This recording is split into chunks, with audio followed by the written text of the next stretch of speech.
So let's start the training on laws of leadership. और 10 laws के बारे में हम बात करेंगे. आज जो हम बात करेंगे वो थ्योरी में आपको बताऊंगा इन लॉज की, बट आज मैं अबाउट 45 मिनट्स में इन लॉज की आपको थ्योरी हम जरूर बताएंगे. और अगर हम इन लॉज को समझ लें, लीडरशिप को अपनी लाइफ में ले आए, तो हम बहुत आगे बढ़ सकते हैं. So let's get started. The law number 1, leadership law number 1, which is the most important law. The most important law. इस लॉ को समझना बहुत जरूरी है लाइफ में आगे बढ़ने के लिए. And this is the law of the lid. Law of the lid. Now lid क्या होता है? लिड बेसिकली एक होता है कैप, जैसे ढक्कन होता है बॉटल के ऊपर या कैप होता है, उसको कहते हैं लिड. सो लिड का मतलब है अपर लिमिट या कैपिंग, यानी कि हम कहां तक जा सकते हैं. That is the lid. Capping क्या है, अपर लिमिट क्या है. फॉर एग्जाम्पल अभी हमारा डबल पीवी धमाका चल रहा है, तो न्यू ज्वाइनीज के लिए जो एक्स्ट्रा पीवी लेने का जो अपर लिमिट है वो है 150 पीवी. सो अपर लिमिट है 150 पे न्यू ज्वाइनीज के लिए. लेकिन जो 2020 से पहले ज्वाइन हो गए थे उनके लिए अपर लिमिट है 100 पीवी की. So there is a lid, there is a 100 upper limit. उसी तरह से हमारी सक्सेस, हम कितना पैसा कमाएंगे, हमारा नेटवर्क कितना होगा, हमारा चेक कितना बड़ा होगा, हमारा टाइटल क्या होगा, इसके ऊपर भी लिड होती है. इसके ऊपर भी एक अपर लिमिट होती है. व्यक्ति कितना ग्रो कर सकता है, कितना आगे बढ़ सकता है, उसके ऊपर भी एक कैपिंग होती है. और कैपिंग किस चीज की है? कैपिंग है लीडरशिप एबिलिटी की. यानी कि एक व्यक्ति की सफलता, एक व्यक्ति की ग्रोथ, एक व्यक्ति कितना पैसा कमाता है, कितना बड़ा नेटवर्क बनाता है, वो डिपेंड करता है कि उसके अंदर लीडरशिप एबिलिटी कितनी है, उसके अंदर लीडरशिप स्किल्स कितने हैं. This law also says that everything rises and falls on leadership. इसका मतलब यह है कि आपकी सफलता आपकी लीडरशिप एबिलिटी के ऊपर ही डिपेंड करती है. जितनी आपके अंदर लीडरशिप एबिलिटी है, आप वहां तक ग्रो करोगे, उसके आगे ग्रो नहीं कर पाओगे. So for example, to understand this law in a better way, let's say on a scale of 1 to 10, 1 से लेकर 10 तक. फॉर एग्जाम्पल अगर किसी व्यक्ति की रेटिंग है लीडरशिप के ऊपर, मान के चलिए 5, 1 से लेकर 10 के स्केल पे वो 5 के नंबर पे आता है लीडरशिप के मामले में, लीडरशिप स्किल्स के मामले में. तो उसका जो सक्सेस है, उसका जो नेटवर्क है, उसका जो बिजनेस है, वो मैक्सिमम 4 या 5 तक जा सकता है. वो कभी भी 6 या 7 नहीं होगा, क्योंकि जो लिड है वो 5 पे है, जो कैपिंग है या जो ढक्कन है वो कहां पर है? वो 5 पे है. तो मेरा बिजनेस मैक्सिमम कहां तक जाएगा? 4 या 5 पे. I will never outgrow और I will never over achieve my leadership lid. But the good thing is this कि लीडरशिप स्किल्स को सीख कर, by being a student of leadership, हम अपनी लीडरशिप लिड को ऊपर लेके जा सकते हैं. सो अभी अगर मैं 5 पे हूं फॉर एग्जाम्पल, तो मैं अपनी लीडरशिप लिड को 6 पे लेके जा सकता हूं, 7 पे लेके जा सकता हूं, 8 पे लेके जा सकता हूं. और जैसे जैसे जैसे मेरी लीडरशिप लिड ऊपर जाएगी, मेरी लीडरशिप एबिलिटी इंप्रूव करेगी, वैसे वैसे वैसे हमारा सक्सेस, वैसे वैसे वैसे हमारा इनकम भी इंप्रूव करता जाएगा. So this is the law of the lid. Now to understand this in a more better way, let me share an example. So कितने लोगों ने एप्पल कंपनी का नाम सुना है? कितने लोग एप्पल को जानते हैं? आई एम श्योर बहुत सारे लोग आईफोन यूज कर रहे हैं, आई मैक यूज कर रहे हैं. एप्पल के बारे में जानते हैं आप? एप्पल जो है दुनिया की सबसे बड़ी कंपनी है. एप्पल का जो टोटल मार्केट वैल्यू है वो कई सारे देशों की जीडीपी मिलाकर भी एप्पल के बराबर नहीं आता. So this is a very very big company, in fact world's biggest company Apple. तो एप्पल को लॉन्च किया था, एप्पल के फाउंडर थे स्टीव जॉब्स. जनक कुमार जी, आप एकदम सही कह रहे हो, एप्पल के फाउंडर थे स्टीव जॉब्स. तो स्टीव जॉब्स ने जब 1980 के दशक में एप्पल को शुरू किया, तो पहले कुछ सालों में एप्पल बहुत तेजी से आगे बढ़ी, बहुत बढ़िया ग्रोथ थी, पूरी रेवोल्यूशन आ गई थी कंप्यूटर इंडस्ट्री में. क्योंकि जो स्टीव जॉब्स थे, उनकी जो लीडरशिप एबिलिटी थी वो up to the level of 9 या 10 थी maybe. You know, he was a very very powerful leader. Because he was a powerful leader, he was a great leader.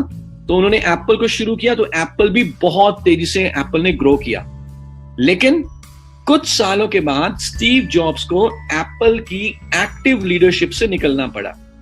Steve jobs ने Apple को छोड़ दिया। जैसे ही Steve jobs ने Apple को छोड़ा, क्योंकि एप्पल की लीडरशिप जो पहले स्टीव जॉब्स के हाथों में थी, बहुत ही बढ़िया हाथों में थी, अब वो उतने अच्छे लीडर के पास नहीं गई, तो एप्पल डी ग्रो होना शुरू हो गई। एप्पल लगातार गिरती रही और एक समय तो ऐसे भी आ गया कि एप्पल जो है बंद होने के कगार पे पहुंच गई। फिर एप्पल की मैनेजमेंट ने डिसाइड किया कि यार स्टीव जॉब्स को वापस लेकर आओ, और 12 साल के बाद स्टीव जॉब्स वापस एप्पल में आए, एप्पल की एक्टिव लीडरशिप में आए।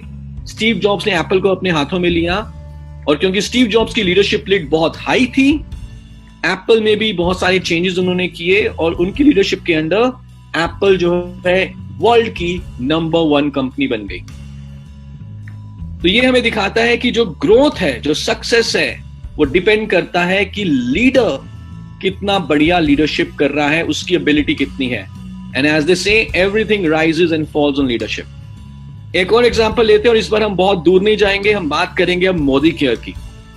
हम जानते हैं कि मोदी केयर की शुरुआत की समीर मोदी जी ने साल 1996 में, 1996 में, और शुरू के सालों में मोदी केयर बहुत तेजी से ग्रो करी, वेरी वेरी फास्ट, क्योंकि मिस्टर समीर मोदी जी, उनकी जो लीडरशिप लीड है, उनका जो लीडरशिप एबिलिटी है, that is to the level of 10। लेकिन कुछ सालों के बाद मिस्टर समीर मोदी जी मोदी केयर की एक्टिव लीडरशिप में नहीं रहे, मोदी केयर की मैनेजमेंट में नहीं रहे, कुछ कारणों से वो अपनी बाकी कंपनीज को ग्रो करने में लग गए। तो हमने क्या देखा कि जब मिस्टर समीर मोदी जी मोदी केयर को लीड नहीं कर रहे थे, तो मोदी केयर की ग्रोथ भी स्लो हो गई। लेकिन अब से 4 साल पहले, 12 साल के बाद, मिस्टर समीर मोदी जी वापस मोदी केयर में आए, और जैसे ही समीर मोदी जी ने मोदी केयर की बागडोर को संभाला, मोदी केयर की बागडोर को संभाला, immediately Modi care growth phase में आ गई, और अब मोदी केयर जो है पूरे विश्व में सबसे तेजी से बढ़ने वाली कंपनी बन चुकी है डायरेक्ट सेलिंग इंडस्ट्री में। सो ऐसा क्या हुआ मोदी केयर में? मोदी केयर के ना ही प्रोडक्ट्स चेंज हुए, मोदी केयर के ना ही एम्प्लॉइज चेंज हुए, मोदी केयर की ना ही कंसल्टेंट लीडरशिप चेंज हुई। क्या चेंज हुआ मोदी केयर में? मोदी केयर के पास एक ऐसे लीडर आ गए जिनकी जो लीडरशिप एबिलिटी थी वो बहुत हाई है। सो this is the law of the lead, everything rises and falls on leadership. आपका ग्रुप कितना ग्रो करता है, आपका नेटवर्क कितना ग्रो करता है, ये भी आपके ऊपर डिपेंड करता है। मोदी केयर के प्रोडक्ट सबके लिए सेम है, मोदी केयर के सिस्टम सबके लिए सेम है, मोदी केयर का प्लान सबके लिए सेम है, लेकिन फिर भी कोई नेटवर्क तेजी से ग्रो करता है, कोई नेटवर्क स्लो ग्रो करता है। इट डिपेंड्स अपॉन कि जो नेटवर्क को लीड करने वाले लीडर हैं, उनमें कितनी अच्छी लीडरशिप एबिलिटी है। And the good thing is कि आप अपनी लीडरशिप एबिलिटी इंप्रूव कर सकते हो, सीख सकते हो, if you are coachable and teachable. So let's do an activity. मैं चाहता हूं कि आप अपने आप को रेट करो on a scale of 1 to 10 कि आपके हिसाब से आपके अंदर मोदी केयर को ध्यान में रख के लीडरशिप एबिलिटी कितनी है on a scale of 1 to 10। आप अपने आप को रेटिंग करो on a scale of 1 to 10। 1 सबसे कम, 10 सबसे ज्यादा। ओके, बापूजी कह रहे हैं, पप्पा बासु जी कह रहे हैं 7, संजीत जी कह रहे हैं 5, पायल मयूर जी कह रहे हैं 2, ललित जी कह रहे हैं 8, गोपाल जी कह रहे हैं 0 नहीं हो सकता, रणवीर जी कह रहे हैं, Suraj ji, okay, very nice, brilliant. Someone is saying 9, Prasannajit, Sudhir ji कह रहे हैं 9। ओके, कोई 10 भी है क्या? Is anybody 10 here? Okay, Krishnakant Pandey ji कह रहे हैं 8, देव महापात्रा जी कह रहे हैं 10। Wow. Aaradhya ji is also saying 10। Okay, so let me give you some perspective. हमने स्केल क्या रखा? 1 से लेकर 10 का। नाउ 10 का मतलब है, अगर मैं अपने आप को 10 की रेटिंग दे रहा हूं, 10 की अगर मैं रेटिंग दे रहा हूं अपने आप को, तो इसका मतलब है कि मुझे सब कुछ आता है। I know everything about leadership, I am a God of leadership.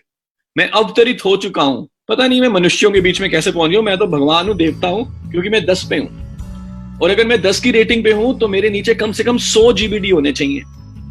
तो क्या आपकी टीम में 100 GBD है? नो, दैट मीन्स कि हम 10 पे नहीं हो सकते, क्योंकि अगर 10 पे हम हो चुके हैं अभी, तो हमारे पास कुछ सीखने को बचा ही नहीं है। मैं 9 पे भी नहीं हो सकता, क्योंकि अगर मैं 9 पे होऊंगा तो मिनिमम मेरी टीम में 20 जीबीडी होंगे। मैं 1 पे या 0 पे भी नहीं होऊंगा, क्योंकि अगर मैं 1 पे होता तो शायद मैं ये ट्रेनिंग ही अटेंड ना कर रहा होता, मैं आराम से बैठे टीवी देख रहा होता। सो मैक्सिमम लोगों की जो लीडरशिप लिड जो जाएगी वो होगी 3, 4, 5, 6 के बीच में। And the good thing is कि जो भी आपकी लीडरशिप एबिलिटी रेटिंग इस समय है, सीख कर आप उसको अपने नेक्स्ट लेवल पे लेके जा सकते हो। सो अगर आपको जीबीडी बनना है, ऐसा कभी भी नहीं होगा कि आप पहले जीबीडी बनोगे और बाद में लीडर बनोगे। नो, आप पहले लीडर बनोगे और उसके बाद आप जीबीडी बनोगे। So this is the law of the lid, जो ये बताता है कि हम अपनी लीडरशिप लिड को जैसे जैसे ऊपर लेके जाएंगे, वैसे वैसे वैसे हमारी चेक, नेटवर्क और सक्सेस भी ऊपर जाएगी। पर उसके लिए हमें क्या करना होगा? उसके लिए हमें सीखना होगा। So are you ready to learn? चलें आगे। जा रहे सब कुछ सर के ऊपर से? ओके, नहीं जा रहा, श्योर। चलिए आगे बढ़ते हैं। And let's now understand the law number 2 of leadership, and this is my personal favourite law. This is my favorite law, the most important, and this is called law of personal power. Law of personal power. Now, law of personal power ये कहता है कि leader बनने के लिए हमें किसी भी टाइटल, अथॉरिटी, डेजिग्नेशन या पोजीशन की जरूरत नहीं है। लीडर बनने के लिए हमें पोजीशनल पावर नहीं चाहिए। लीडर बनने के लिए हमें क्या चाहिए? हमें चाहिए personal power. We do not need a position और अ लेवल और अ टाइटल और a designation, no, but we need personal power. So law of personal power का मतलब क्या है? कि अगर आप इंफ्लुएंस कर सकते हो तो आप लीडर हो। अगर आप लोगों को प्रभावित कर सकते हो तो आप लीडर हो। और प्रभावित करने के लिए, इन्फ्लुएंस करने के लिए किसी भी टाइटल, पोजीशन, डेजिग्नेशन की जरूरत नहीं होती। इन्फ्लुएंस करने के लिए क्या चाहिए होता है? पर्सनल पावर चाहिए होती है।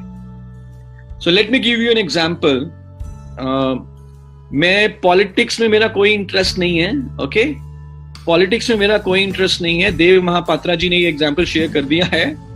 सो पॉलिटिक्स में मेरा कोई इंटरेस्ट नहीं है, डोंट गेट मी रॉन्ग. मैं किसी भी पॉलिटिकल पार्टी की साइड नहीं लेता, किसी की बुराई नहीं करता, किसी की अच्छाई नहीं करता. But just to understand this example, I am giving you this law, I am giving you this example.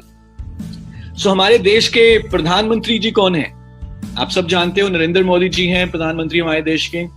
और नरेंद्र मोदी जी एक बहुत ही छोटे से परिवार से ताल्लुक रखते थे, और कोई भी उनके परिवार में पॉलिटिक्स में नहीं था. उनके पास कोई पोजीशन नहीं थी, उनके परिवार के पास कोई टाइटल नहीं था, कोई डेजिग्नेशन नहीं थी. पर वो धीरे धीरे करके आगे बढ़े और आज वो हमारे देश के सबसे बड़े नेता बने हैं. नरेंद्र मोदी जी के ऑपोजिशन में है कौन है? सबसे बड़े ऑपोजिशन में लीडर हैं राहुल गांधी जी. बहुत ही बढ़िया लीडर है, मेरे फेवरेट है राहुल गांधी जी. लेकिन राहुल गांधी जी के पास अगर हम देखें, पोजिशनल पावर है. उनके परदादा जी हमारे देश के सब पहले प्रधानमंत्री रहे. उनकी दादी जी हमारी देश की प्रधानमंत्री रही. राहुल गांधी के पिताजी हमारे देश के प्रधानमंत्री थे. राहुल गांधी की माता जी कांग्रेस की सबसे बड़ी लीडर रही. सो राहुल गांधी जब नाश्ता करते होंगे, लंच करते होंगे, डिनर करते होंगे, तो शायद उनके डाइनिंग टेबल के ऊपर पॉलिटिक्स की बातें होती होंगी बचपन से ही. सो राहुल गांधी जी के पास पोजिशनल पावर बहुत बढ़िया थी, जो शायद नरेंद्र मोदी जी के पास नहीं थी. लेकिन फिर भी अगर हम कंपेयर करें उन दोनों में से इस समय बड़ा लीडर कौन है? शायद आगे जाके राहुल गांधी जी बड़े लीडर बन जाए अगर वो ट्रेनिंग अटेंड कर लें. लेकिन इस समय दोनों में से बड़े लीडर हैं नरेंद्र मोदी जी. बिकॉज राहुल गांधी जी के पास चाहे पोजिशनल पावर है, लेकिन उतनी बड़ी पर्सनल पावर नहीं है जितनी नरेंद्र मोदी जी के पास है as of now. So this is the difference. सो लीडर बनने के लिए हमें पोजीशन की जरूरत नहीं है, टाइटल की, डेजिग्नेशन की जरूरत नहीं है. इसका मतलब यह भी है कि अगर मैंने आज मोदी के शुरू किया है और मैं सिर्फ 7% पे हूं या 10% पे हूं, कोई दिक्कत नहीं है. अगर मैं अपने अंदर पर्सनल पावर को बिल्ड कर सकता हूं तो मैं लीडर बन सकता हूं. Now let me give you an example through a movie now. एक बहुत ही बढ़िया मूवी है. कितने लोगों ने लगान मूवी देखी है? लगान. लगान कितने लोगों ने देखी है? सबने देखी है लगान? नहीं देखी तो आज जरूर देखिएगा। लगान is a very good movie. तो लगान मूवी के हम कुछ एग्जांपल्स लेंगे, यहां पे शेयर करेंगे आपके साथ। तो लगान मूवी का थोड़ा सा मैं आपको बैकग्राउंड बता देता हूं। सो बेसिकली एक गांव है, बहुत ही गरीब गांव है, बारिश नहीं हो रही, अंग्रेजों का राज है, और अंग्रेज जो है गांव वालों से टैक्स यानी कि लगान वसूलते हैं ना। अब उस मूवी में एक राजा है, गांव का राजा, और उस मूवी में एक सरपंच भी है। राजा के पास और सरपंच के पास पोजीशन है, उनके पास डेजिग्नेशन है, उनके पास पावर है, उनके पास अथॉरिटी है, लेकिन राजा और सरपंच के पास पर्सनल पावर नहीं है। राजा और सरपंच में करेज नहीं है। तो चाहे उनके पास टाइटल है, पोजीशन है, डेजिग्नेशन है, फिर भी वो जो है अंग्रेजों के खिलाफ नहीं खड़े हो पाते, बिकॉज उनके पास पर्सनल पावर नहीं है। लेकिन उसी गांव में एक लड़का है, एक मामूली सा लड़का है। क्या नाम था उस लड़के का? यस, प्रभु नारायण सिंह जी, आप एकदम सही बोला। उस लड़के का नाम था भुवन। एक मामूली से परिवार का था, पिताजी उसके थे नहीं, भुवन उसका नाम था, यंग सा वो लड़का था, कोई टाइटल नहीं, कोई डेजिग्नेशन नहीं उसके पास, कोई अथॉरिटी नहीं, राइट, कोई कमांड नहीं, nothing, but that boy had personal power. क्योंकि भुवन के पास पर्सनल पावर थी, बेशक उसके पास पोजीशन नहीं था, कोई दिक्कत नहीं है, लेकिन लीडर कौन बन के निकला उस मूवी में?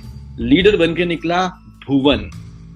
सो leadership is about personal power and not about positional power. तो आप इस समय जहां पर भी हैं, किस भी लेवल पे हैं, जो भी आपका डेजिग्नेशन है, जो भी आपका इस समय जो भी सिचुएशन है, you can become a leader if you can build personal power inside you. और जब हम इसको फुल डे की ट्रेनिंग करेंगे तो I will give you some techniques, some tips, some ideas on how you can build personal power. So, आना चाहेंगे उस ट्रेनिंग में तन्मय जी? आई होप बहुत जल्दी लॉकडाउन खत्म हो और हम फटाफट दोबारा से मिलें। एकदम। So let's go to the roll number 3। सबको क्लियर है? पर्सनल पावर बिल्ड करेंगे, पर्सनल पावर।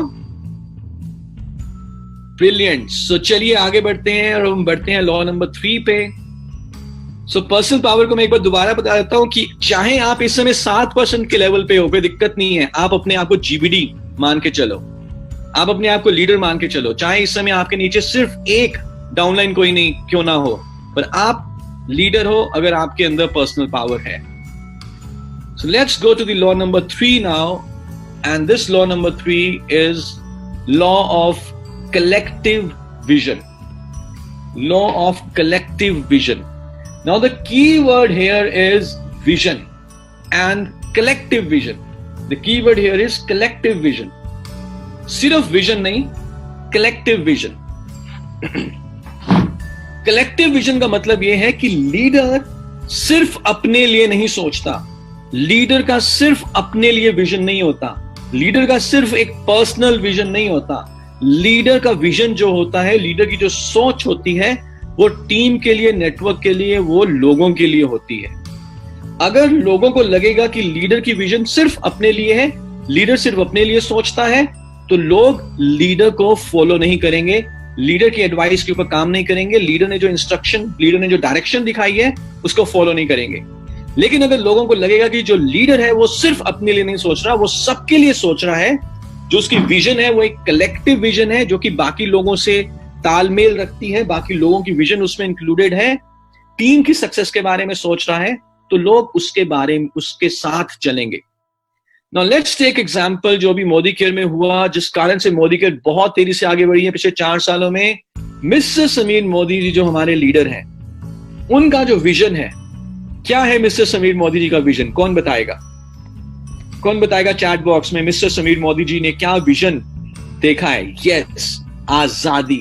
वो जो आजादी की बात करते हैं वो अपने लिए नहीं करते, वो उनका पर्सनल विजन नहीं है कि वो उन्होंने आजादी अचीव करनी है। नो, आजादी वो चाहते हैं कि हर मोदी केरियन अचीव करे, हर इंडियन अचीव करे। So that's a collective, a larger vision.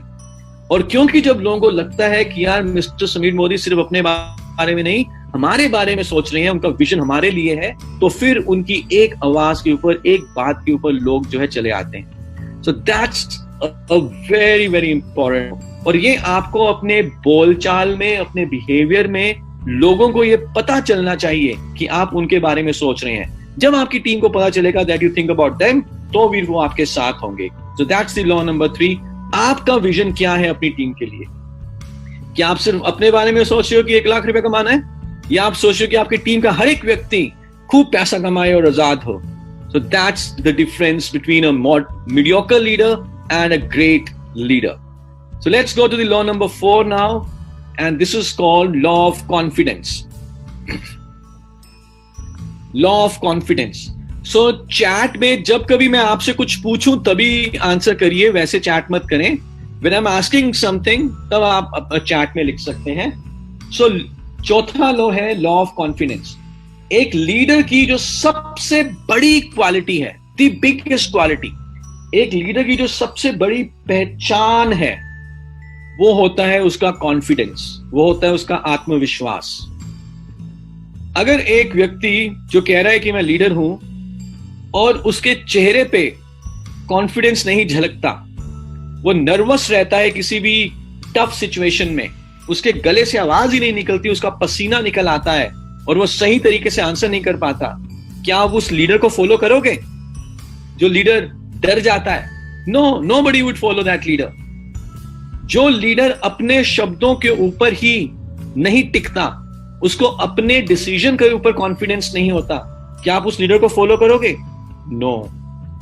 हम हमेशा उस लीडर को फॉलो करते हैं जो कॉन्फिडेंट होता है, जो अपने शब्दों के ऊपर टिका रहता है। कॉन्फिडेंस का यहां पे मतलब क्या है? कॉन्फिडेंस का यहां पे मतलब है कि जो हमने डिसीजन लिया है, हम उस डिसीजन के ऊपर टिके रहेंगे, अड़े रहेंगे, हिलेंगे नहीं, चाहे लोग हमें सपोर्ट करें, एनकरेज करें या ना करें, कोई फर्क नहीं पड़ता। Let's go back to the movie. Bhuvan क्योंकि लीडर था, भुवन में क्योंकि पर्सनल पावर थी, भुवन में क्योंकि करेज था, भुवन के पास क्योंकि एक विजन था कि उसने गांव वालों को लगान से मुक्ति दिलानी है, तो भुवन ने अंग्रेजों को चैलेंज किया कि मैं तुम्हें तुम्हारे ही खेल में, क्रिकेट में हराऊंगा। और अंग्रेजों को चैलेंज करने के बाद वो गया गांव वालों के पास, वो गया सरपंच के पास, वो गया गांव में जो बुजुर्ग लोग थे उनके पास, और गांव वालों को जाके भुवन बताता है कि मैं अंग्रेजों को चैलेंज करके आया हूं, और अगर हम अंग्रेजों को हरा देंगे तो हमें 3 साल के लिए लगान से मुक्ति मिलेगी। तो गांव वालों ने उसके विजन को सुन के, भुवन के डिसीजन को सुन के क्या किया? क्या भुवन को शाबाश बोला? क्या भुवन को एनकरेज किया? भुवन को बोला का वेल डन? क्या किया? क्या उन्होंने भुवन को सपोर्ट किया? नो, गांव वालों ने भुवन को सपोर्ट नहीं किया, गांव वालों ने भुवन को एनकरेज नहीं किया, गांव वालों ने इनफैक्ट भुवन को बोला तू पागल हो गया, तू क्या करके आया है, तू हमें डुबो देगा। और गांव वालों ने भुवन को डीमोटिवेट किया, और इनफैक्ट गांव वालों को यह भी बोला तू पगला, भुवन को यह भी बोला कि तू पागल हो गया, उसको यह भी बोला कि तू जा और अंग्रेजों से और राजा से माफी मांग के आ। लेकिन इस सब विरोध के कारण, इस सब रिजेक्शंस के कारण, इन सब नोस के कारण, क्या भुवन अपनी बात से हटा? क्या भुवन अपने डिसीजन से हटा? क्या उसने अंग्रेज से माफी मांगी? नो, क्योंकि भुवन क्या था? भुवन कॉन्फिडेंट था कि जो उसने डिसीजन लिया है वो सही है, जो उसने डिसीजन लिया है वो सही है। और आई एम श्योर ऐसा आपके साथ भी बहुत बार हुआ होगा, या इनफैक्ट होता भी है अभी भी, कि जब आपने मोदी का ज्वाइन किया और आप पहली बार अपनी फैमिली के पास गए मोदी का ज्वाइन करने के बाद, और आपने अपनी वाइफ को, अपने हस्बैंड को, अपने मदर, अपने फादर, अपने ब्रदर, अपने सिस्टर, अपने फ्रेंड्स को बोला कि मैंने मोदी का ज्वाइन किया है और मैं मोदी के से बिजनेस बिल्ड करूंगा और आजादी अचीव करूंगा, तो आपकी फैमिली फ्रेंड्स ने आपको क्या कहा? क्या आपको एनकरेज किया था कि वेल डन, वेल डन? क्या आपको ऐसे बोला? नहीं, उन्होंने भी बोला कि पागल हो गए हो, कहां फंस गए हो, क्या कर रहे हो। कुछ वैसा ही हुआ था जैसे भुवन के साथ हुआ है। लेकिन हमने उन रिजेक्शंस को अपना साथी बनाना है, हमने उन रिजेक्शंस के डर में आके डिसीजन को नहीं छोड़ना। तो यहीं पे ही कॉन्फिडेंस एक लीडर का झलकता है कि वो अपने शब्दों के ऊपर टिका हुआ है या नहीं। कॉन्फिडेंस का मतलब है I will follow my words despite of the rejections I receive. In fact, I will make rejections my friend. I will make rejections my allies. So this is the law of confidence. So be confident. And let me give you a simple secret, but a very, very powerful secret. A simple but a powerful secret why people join your network. जानना चाहेंगे एक ऐसा रहस्य, एक ऐसा secret कि क्यों लोग आपको ज्वाइन करते हैं? जानना चाहेंगे? So this is a very simple but very powerful secret why people join you. लोग आपको मोदी केयर से वो कितना पैसा कमा सकते हैं ये देख के ज्वाइन नहीं करते। लोग आपको मोदी के पास कितने बढ़िया क्वालिटी के प्रोडक्ट हैं ये देखकर ज्वाइन नहीं करते। लोग आपको इसलिए ज्वाइन नहीं करते कि मोदी केयर का सिस्टम बहुत स्ट्रांग है। लोग आपको इसलिए ज्वाइन नहीं करते कि मोदी केयर के पास तन्मय घोष जैसे हमारे मैनेजर हैं। लोग आपको सिर्फ ज्वाइन करते हैं आपका कॉन्फिडेंस देख के। अगर लोगों को लगता है कि सामने वाला व्यक्ति कॉन्फिडेंट है, उसका विश्वास है अपॉर्चुनिटी में, तो लोग आपको ज्वाइन करेंगे। पर अगर उनको लगा कि नहीं यार ये तो खुद ही ढीला ढाला है, इसमें तो कॉन्फिडेंस ही नहीं है, तो वो आपको ज्वाइन नहीं करेंगे। लोग आपको देख के ज्वाइन करते हैं, वो मोदी केयर को देख के ज्वाइन नहीं करते। So the most important quality is confidence. और ऐसा नहीं होगा कि आप कभी कभी कंफ्यूजन नहीं होगी, या कभी कभी डाउट नहीं होगा, या कभी कभी डर नहीं होगा। हो सकता है लीडर के पास हर सवाल का जवाब हो, ऐसा जरूरी नहीं है। लीडर कोई भगवान नहीं है, लेकिन जैसे मिस्टर समीर मोदी जी कहते हैं, fake it till you make it. अगर मैं इस समय कॉन्फिडेंट नहीं महसूस कर रहा, कोई दिक्कत नहीं है। क्या मैं कॉन्फिडेंट दिखने की एक्टिंग कर सकता हूं? बिकॉज अगर मैं कॉन्फिडेंट दिखने की एक्टिंग करना शुरू कर दूं, मैं अपना बॉडी लैंग्वेज वैसा कर दूं जैसा एक कॉन्फिडेंट पर्सनैलिटी का होता है, तो अल्टीमेटली मेरे अंदर कॉन्फिडेंस बिल्ड होना शुरू हो जाएगा। So fake it till you make it, but project yourself as a confident networker, as a confident मोदी केरियन। सो रहेंगे कॉन्फिडेंट, बिल्ड करेंगे अपने अंदर कॉन्फिडेंस। ग्रेट। चाहे हमारे पास इस समय कई प्रॉब्लम्स का सॉल्यूशन ना हो, कोई दिक्कत नहीं है, but fake it till you make it. Let's go to the law number 5, and this is the law of buy-in. Again, a very, very important law to understand, law of buy-in. Now, मुझे ये बताएं कि हमारे देश में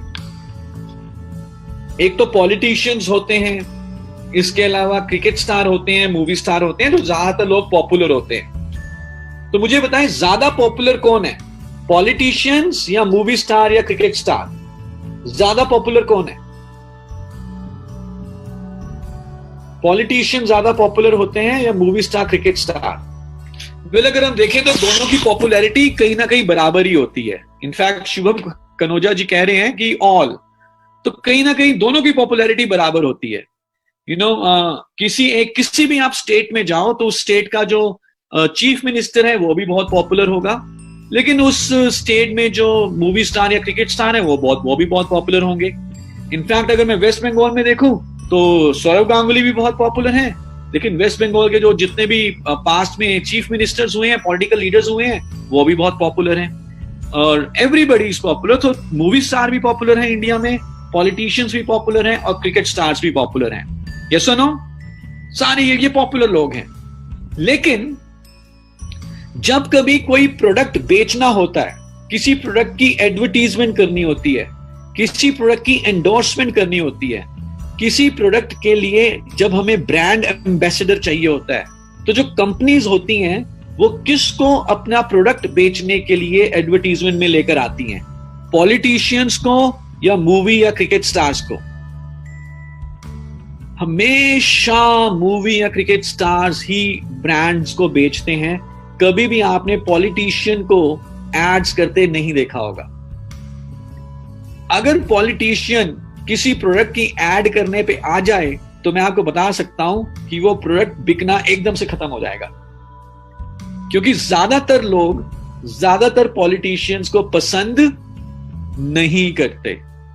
ज्यादातर politicians को पसंद नहीं करते, और मैं जिसको पसंद नहीं करता वो मुझे जो भी बेचेगा मैं वो नहीं खरीदूंगा। लेकिन मैं मूवी स्टार्स को पसंद करता हूं, मैं क्रिकेट स्टार्स को पसंद करता हूं, वो जो भी बेचेंगे मैं उसको खरीदता हूं। अब सौरव गांगुली कहें कि ये कोल्ड ड्रिंक पियो तो मैं वो पीना शुरू कर दूंगा। सौरव गांगुली कहें कि ये वाली शर्ट पहनो, हम वो शर्ट पहनना शुरू कर देंगे, क्योंकि हम सौरव गांगुली को पसंद करते हैं। लेकिन अगर कोई पॉलिटिशियन आए, वो कहे कि ये कोल्ड ड्रिंक पियो, तो अगर हम पीते भी होंगे तो हम उसको छोड़ देंगे, क्योंकि हम पॉलिटिशियंस को पसंद नहीं करते। And this is the law of buy इन।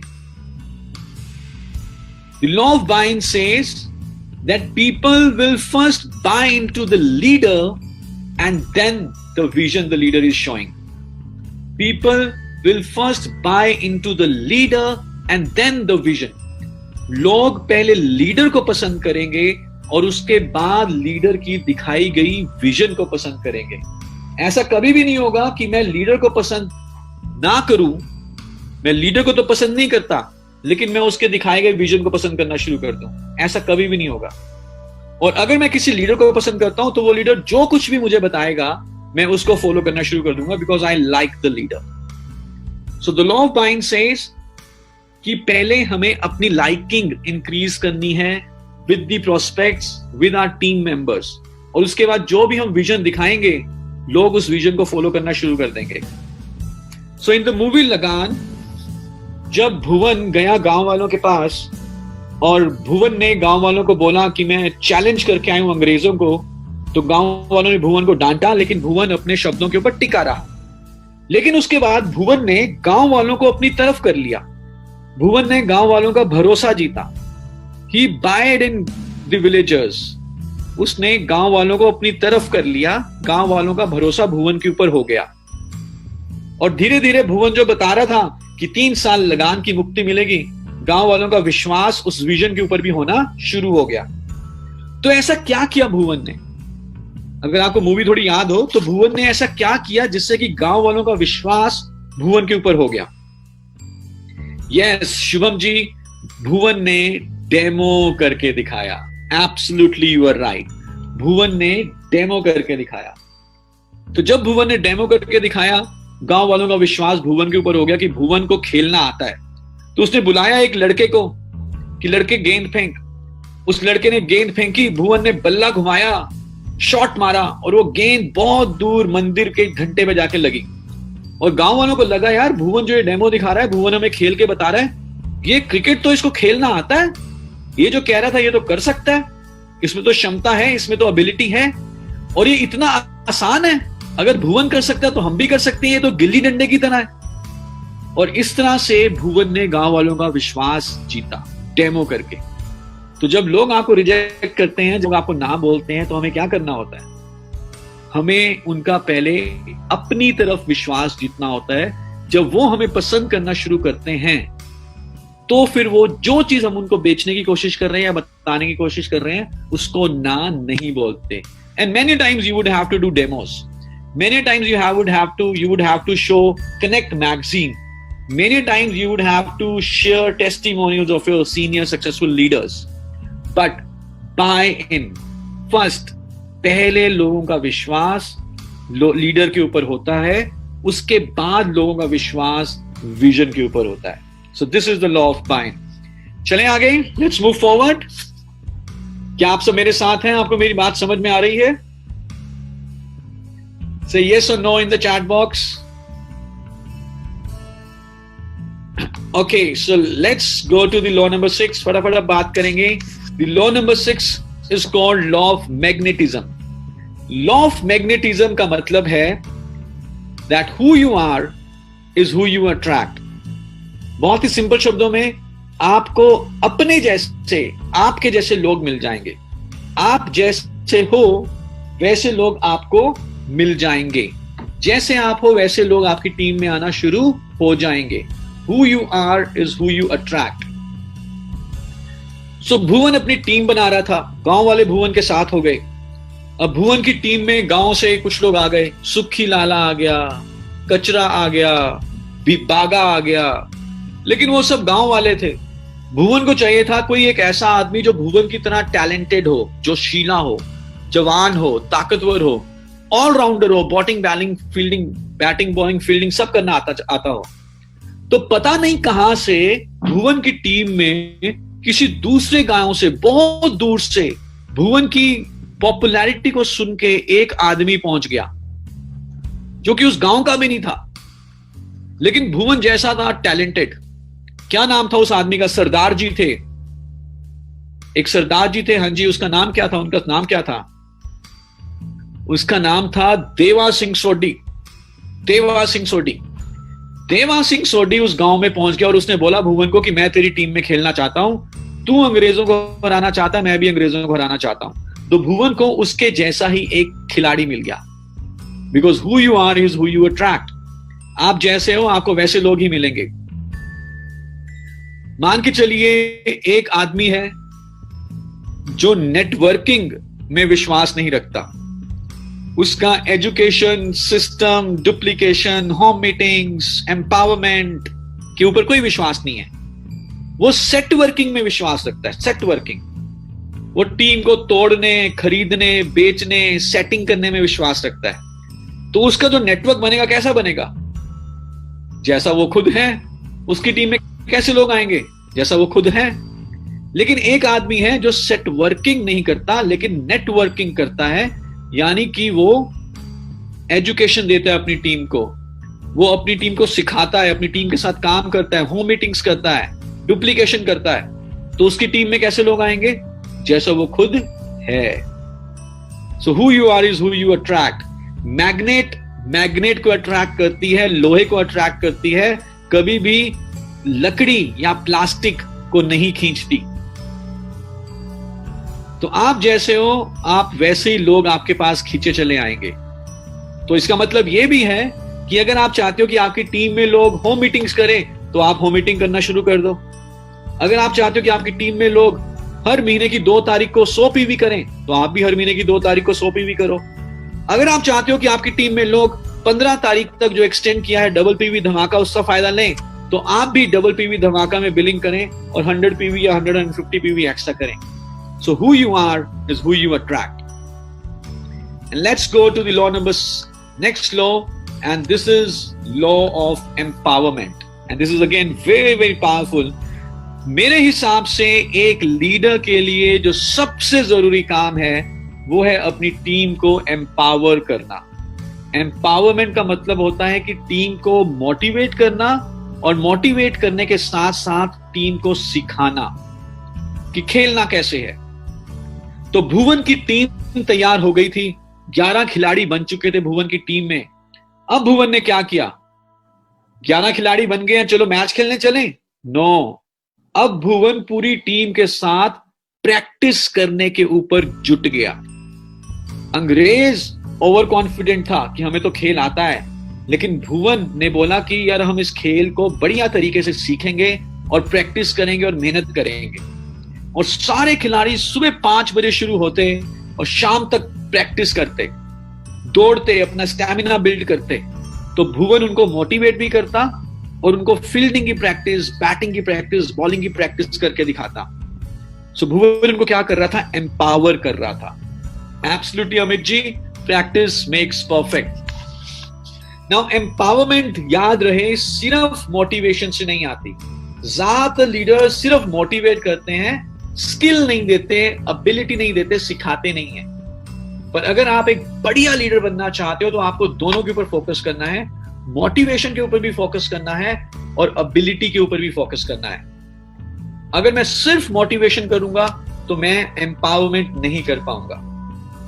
तन्मय जी, आपसे एक सवाल पूछ सकता हूं अगर आपको मेरी ये बात सुन रही हो, आवाज आ रही है? Yes.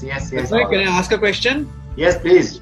So Tanmay, for example, I motivate you for 1 full month. And I motivate you that Tanmay, You can fly a helicopter. Possible नहीं है Tanmay, you can Impossible. fly a helicopter. No, Tanmay, you can do it, यार. I believe in you. You can do it. नहीं असंभव impossible है impossible next to impossible next level तक चलो मान के इम्पॉसिबल चलो, आप 1 महीने की मोटिवेशन के बाद मान गए, हाँ। आप पूरे मोटिवेटेड हो तन्मय कि आप हेलीकॉप्टर उड़ा सकते हो, हाँ हाँ और मैं आपको 1 महीने के बाद हेलीकॉप्टर में बिठा दूं तो क्या होगा? घर में एक फोटो का साथ माला चढ़ेगा कुछ नहीं होगा लेकिन अगर मैं आपको मोटिवेट करने के साथ साथ हेलीकॉप्टर उड़ाने की प्रैक्टिस भी कराऊं, हर रोज 2 घंटे हम हेलीकॉप्टर उड़ाना सीखें और प्रैक्टिस करें, और उसके बाद 1 महीने के बाद आपको मैं हेलीकॉप्टर में बिठाऊं तो क्या होगा? सर जितना टाइम नॉर्मली लगता था उससे कम टाइम में मैं अच्छे से सीख जाऊंगा। एब्सोल्युटली, क्योंकि अब आप मोटिवेटेड भी हो और आपको उड़ाना भी आता है। सही बात। So that's what Bhuvan did.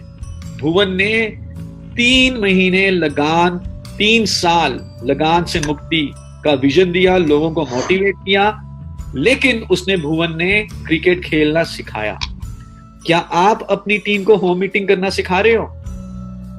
क्या आप अपनी टीम को जूम के ऊपर मीटिंग करना सिखा रहे हो, डेमो करना सिखा रहे हो, ऑब्जेक्शन हैंडलिंग करना सिखा रहे हो? अगर आप सिखा रहे हो तो आपकी टीम एम्पावर्ड है।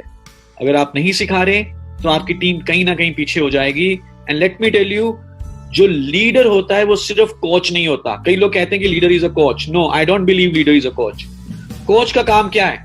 कोच बाहर बैठता है छाया में और बाहर से ही बताता है ऐसे करो, वैसे करो, ऐसे करो, वैसे करो। लेकिन लीडर कोच नहीं है, लीडर एक कैप्टन की तरह है। कैप्टन टीम के साथ मैदान में पसीना बहाता है, खून बहाता है, खेलता है, सिखाता भी है, लेकिन खुद भी खेलता है। So you are not a coach but you are a leader, यानी कि आप अपनी टीम के साथ मैदान में इकट्ठे हो। तो सिखाएंगे अपनी टीम को, करेंगे इस लॉ को follow. Great. And let's go to the law number 8 and this is the law of persistence. And very very simply, बहुत ही सरल शब्दों में अगर मैं आपको बताऊं तो लॉ ऑफ परसिस्टेंस का मतलब है लगातार लगन से लगे रहो। लगे रहो, कीप ऑन वॉकिंग, काम करते रहो, परसिस्ट करो, टिके रहो, लगन से लगातार लगे रहो, काम करते रहो। चाहे उतार आए, चाहे चढ़ाव आए, फर्क नहीं पड़ता। You know, life, cricket and business एक ही जैसा नहीं चलते। कभी स्लो होते हैं, कभी फास्ट होते हैं, कभी टाइम बहुत अच्छा होता है, कभी टाइम बुरा होता है। बिजनेस में भी क्रिकेट की तरह कभी कभी विकेट जल्दी गिर जाते हैं, जैसे कि अभी हो रहा है, लॉकडाउन है, नॉर्मल सिचुएशन नहीं है। But a real leader will know it that tough times do not last but tough people do.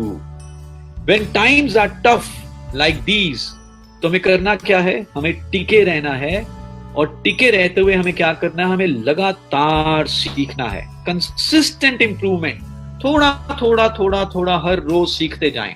That is what the law of persistence is all about. क्योंकि बहुत ही जल्दी ये बुरा समय भी खत्म हो जाएगा, और जो फिर आपने सीखा है आप उसको जब अच्छा समय आएगा उस समय इस्तेमाल करोगे। इनफैक्ट जब सब कुछ ठीक चल रहा होता है, जब सब कुछ सही चल रहा होता है, उस समय लीडर की जरूरत नहीं होती। सब कुछ सही चल रहा है, लीडर की जरूरत क्या है? लीडर की जरूरत है, लीडरशिप जरूरत है when times are tough, when there is a crisis. India का जिम्बाब्वे के मैच हो, जिम्बाब्वे जो कि एक बहुत ही कमजोर टीम है, इंडिया के 10 खिलाड़ी आप लेकर आओ, 11वां खिलाड़ी मुझे बना दो जिसको बैट पकड़ना नहीं आता, फिर भी इंडिया की टीम जिम्बाब्वे को हरा देगी, चाहे आप मुझे कैप्टन बना दो। मैं आपको शर्तियां बता सकता हूं। लेकिन जब ऑस्ट्रेलिया के साथ मैच होगा या इंग्लैंड या न्यूजीलैंड के साथ मैच होगा, तो वहां पे मेरे जैसे लीडर की क्रिकेट में जरूरत नहीं पड़ेगी, वहां पे विराट कोहली या रोहित शर्मा की जरूरत पड़ेगी। So when times are tough, leaders persist. Lagaan movie में भी आपने देखा था, अंग्रेजों की विकेट ही नहीं गिर रही थी। वो जो अंग्रेज था कैप्टन, वो आउट ही नहीं हो रहा था, उसके साथ 200 रन की पार्टनरशिप हो गई थी, लेकिन भुवन ने हिम्मत नहीं छोड़ी, टीम लगी रही, लगी रही, लगी रही, और जैसे ही एक विकेट गिरी, भुवन कचरा को लेकर आया और फिर कचरा ने हैट्रिक मार दी। So tough times do not last but tough people do. And let's go to the law number 9, and this is the law of trust. And if you really want to become a great leader, a big leader, if you really want to become a GBD, तो इस law को आपने सही करना है, इसको सच करना है। इसका मतलब है कि लोगों का लीडर के ऊपर ट्रस्ट होना चाहिए। इनफैक्ट ये ऑटोमेटिकली नहीं होता, ये बाय डिफॉल्ट नहीं होता।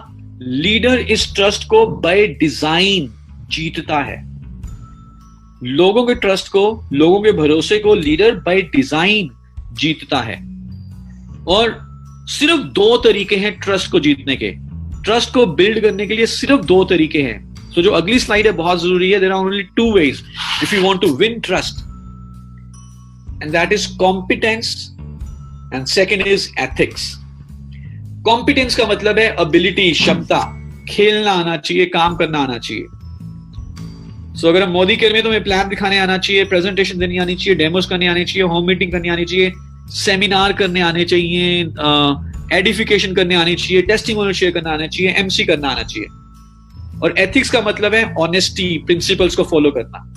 जिस भी व्यक्ति में ये दोनों चीजें होंगी, वो कॉम्पिटेंट है, यानी कि उसको काम करना आता है, और वो एथिकल है, यानी कि वो ऑनेस्टी के साथ काम करता है, तो वो लोगों का विश्वास, लोगों का ट्रस्ट जीत लेगा। सो मूवी में एक सीन है, 8 विकेटें गिर चुकी हैं गांव वालों की। भुवन बैटिंग पे है और दूसरे छोर पे कोई और खिलाड़ी है। भुवन शॉट मारता है और भुवन रन लेते हुए गिर जाता है और भुवन रन आउट हो सकता है। लेकिन जो दूसरे छोर पे खिलाड़ी है वो क्या करता है कि वो भुवन को धक्का दे देता है और खुद रन आउट हो जाता है और भुवन की विकेट बच जाती है, भुवन आउट नहीं होता। तो वो अपने आप को सेक्रीफाइस कर देता है। हाँ, कोई काका थे, काका आई थिंक गौरी के फादर थे शायद। सो वो खुद आउट हो जाता है और भुवन को बचा लेता है वो। तो जब वो बाहर जाते हैं काका, तो गांव वाले क्या कहते हैं उनको? क्या उनको डांटते हैं ईश्वर काका को? ईश्वर काका को क्या डांटते हैं गांव वाले, या उनको कहते हैं नहीं ईश्वर काका आपने बहुत बढ़िया किया, भुवन को बचा लिया? क्या बोला गांव वालों ने? गांव वालों ने ईश्वर काका को बोला कि आपने एकदम सही किया, क्योंकि जब तक भुवन बैटिंग कर रहा है, भुवन मैच जिता सकता है। क्योंकि ईश्वर काका का और गांव वालों का भरोसा किसके ऊपर था? भुवन के ऊपर था। क्योंकि भुवन में 2 चीजें कौन सी थी? भुवन में थी कॉम्पिटेंस और भुवन में थे एथिक्स। गांव वालों को मालूम था कि भुवन को बैटिंग करनी आती है, अगर भुवन टिका रहा तो मैच जीत जाएंगे। तो ये होता है ट्रस्ट। और गांव वालों को यह भी मालूम था कि भुवन जो एथिकल बंदा है वो मैच जिता के रहेगा। 1 बॉल रहती है, 4 रन चाहिए इंडिया को जीतने के लिए, और सामने बैटिंग कर रहे हैं सचिन तेंदुलकर। कितने लोगों को भरोसा होता था कि सचिन तेंदुलकर मैच जिता देंगे? सबको भरोसा था, क्योंकि तेंदुलकर कॉम्पिटेंट भी थे और एथिकल भी थे। 1 बॉल रहती है, 4 रन चाहिए जीतने के लिए, और बैटिंग कर रहे हैं लेट्स से जवागल श्रीनाथ, जो कि बहुत बढ़िया क्रिकेटर थे, गेंदबाज बहुत बढ़िया थे, लेकिन बैटिंग करने नहीं आती थी। 1 गेंद पे 4 रन बनाने हैं, जवागल श्रीनाथ बैटिंग कर रहे हैं।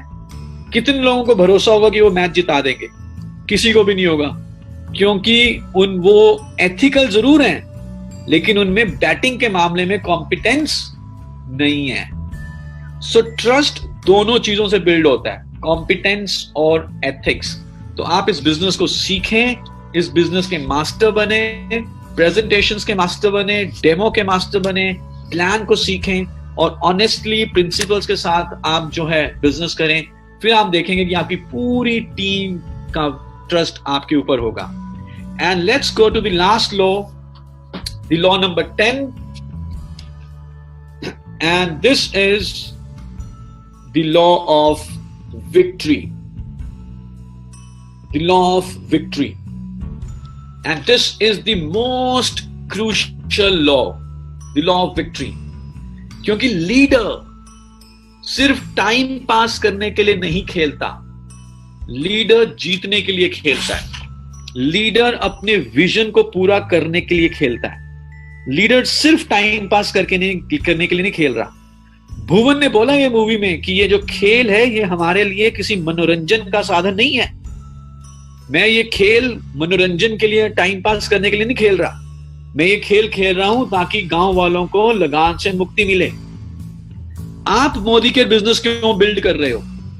क्या आप मोदी का बिजनेस इसलिए बिल्ड कर रहे हो कि आपको लोगों से मिलना अच्छा लगता है, या आप मोदी का बिजनेस इसलिए बिल्ड कर रहे हो कि थोड़ा टाइम पास हो जाता है, या आप मोदी का बिजनेस इसलिए बिल्ड कर रहे हो कि आपको आजादी चाहिए?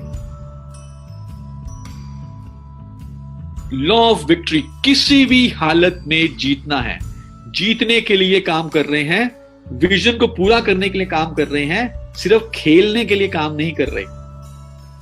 सो इस जीत को दिलाने की जो जो रिस्पॉन्सिबिलिटी है वो किसकी है? वो लीडरशिप की है।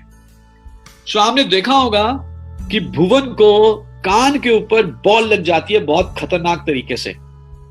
अंग्रेज गेंदबाज जब ये देखता है कि भुवन आउट ही नहीं हो रहा और भुवन तो मैच जिता देगा, हम हार जाएंगे मैच, तो वो गेंदबाज क्या करता है कि एक फुल टॉस बॉल फेंकता है और वो भुवन के कान पे जाके लगती है और पूरा खून खून खून खून खून खून खून खून हो जाता है भुवन का। लेकिन भुवन मनोरंजन के लिए नहीं खेल रहा था ये खेल, भुवन जिताने के लिए खेल रहा था।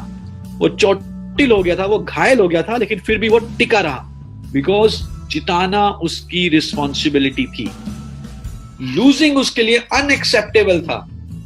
उसके लिए कानों में बजना शुरू हो गया था कि अगर वो हार गया तो 2 गुना लगान भरना पड़ेगा, और इसीलिए क्विटिंग इज अनथिंकेबल, वो छोड़ने की सोच भी नहीं सकता था। सो अगर आप देखें अभी मोदी केयर में क्या हुआ, जब से लॉकडाउन हुआ बहुत सारी कंपनीज ने ये बोला कि यार लॉकडाउन हो गया है, ट्रांसपोर्ट चल नहीं रहा, ट्रक है नहीं, वगैरह वगैरह। कुछ कंपनियों ने तो अपनी क्लोजिंग भी नहीं करी 2 महीने की।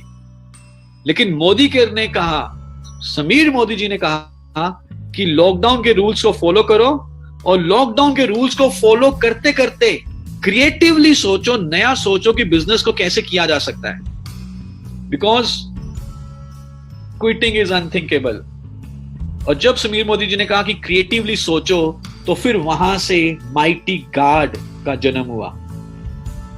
जब समीर मोदी जी ने कहा कि क्रिएटिवली सोचो, तो फिर वहां से डबल पीवी धमाका का जन्म हुआ। और हमने देखा कि अप्रैल वाज अ सुपर्ब मंथ, और अभी मई महीने में भी अप्रैल के महीने तक जो हमने बिलिंग की थी 12 या 13 तारीख तक, हम उसमें मई महीने में आगे हैं, और आगे भी जो दिन आने वाले हैं वो बहुत जबरदस्त दिन आने वाले हैं। So this was only because